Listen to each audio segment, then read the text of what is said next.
from May 9th, 2020. It's almost as though the virus is enabling me the opportunity to develop soul, which is to be taken into this context. 1. The essentiality of world building, of developing roots into the world as Simone Weil would put it. 2. The dialogue and logic necessitated to sustain the psychological capacities to pursue and enjoy short and long-term joy. And 3. To make the most of suffering, to understand why we're going through it, and then to find joy and thank it. Working overtime does make this process extremely difficult to pursue. Without the overtime, this task becomes easier. Should I become affected with the virus and have to quarantine, my hope is to find that I am in the stronger position to carry out the inflection in a rapidly shorter period of time. I am being guided by my counselor in my reflections now to the inflection point itself, but it feels like I am walking down a whole bunch of stairs. Each phase is a few of the steps I walk. I am quite a ways off from this much larger inflection point still. I could almost argue for the need for celibacy to mature fully through this point, or a much more refined taste in dating. Is love the inflection itself?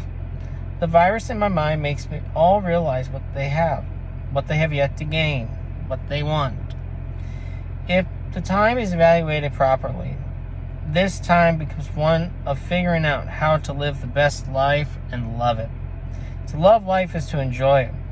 To love life is to have a present-minded soul for this earth and for the potential of each pursuit and the thoughts to achieve such realities.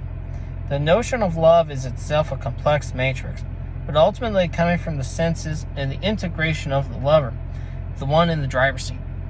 In my life, I often exhibit a duality, and it is my mind at the driver's seat.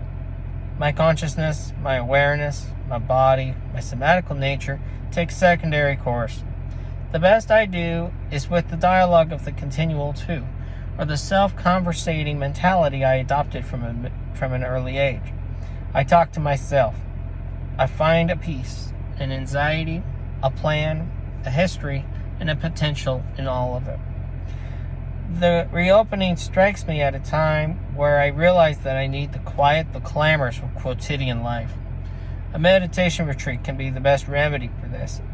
It has silence embedded into it, and a chance to access there for all parts of myself. Yet do I fully desire silence? My thoughts refuse to dissolve until fully integrated, or the tranquility of an environment mandates the suspension. I almost want more than a peaceful silence. I don't know what this looks like, but I am aware that it needs to be of a specific noise and intent. The intention is to pursue the end of idleness, to comprehend why I choose to lie still at the flux of life. I got tired, exhausted, after helping a client through the worst times. I helped them through their mentally unstable days. I recall the thoughts of feeling like I have depleted all of myself. The Rig Veda details ohas, being depleted when wasted and masturbating without purpose, versus penetration and having a lover. Foods can only temporarily recreate what has been lost. Perhaps I stand at the end of idleness? Is this ennui? I don't believe it is. My existence is not threatened. Is this acedia? I believe this more. I walk as though sloth has a strong hold of me, as though boredom has only one place to go. Into me only.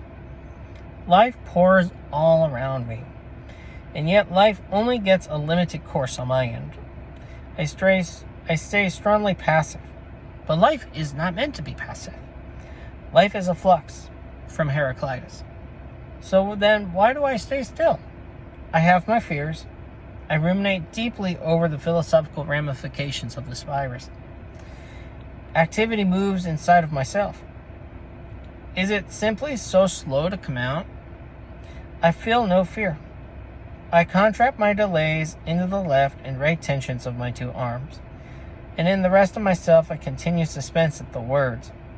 Maybe I do move slowly, or maybe I already moved too fast. My goals, some are quickly met, and then others stay at the torrent of life's pace. I am a playful victim in masterminded life. In this second, I am a victim to the continual introspection of the pandemic. But then a mastermind in finances, it seems like. A mastermind in leading through the worst of times and instilling hope. I walked one more step just today alone in realizing this intention of making sure I minimize idleness. Is this the same as boredom? I am not sure, but I aim to find out.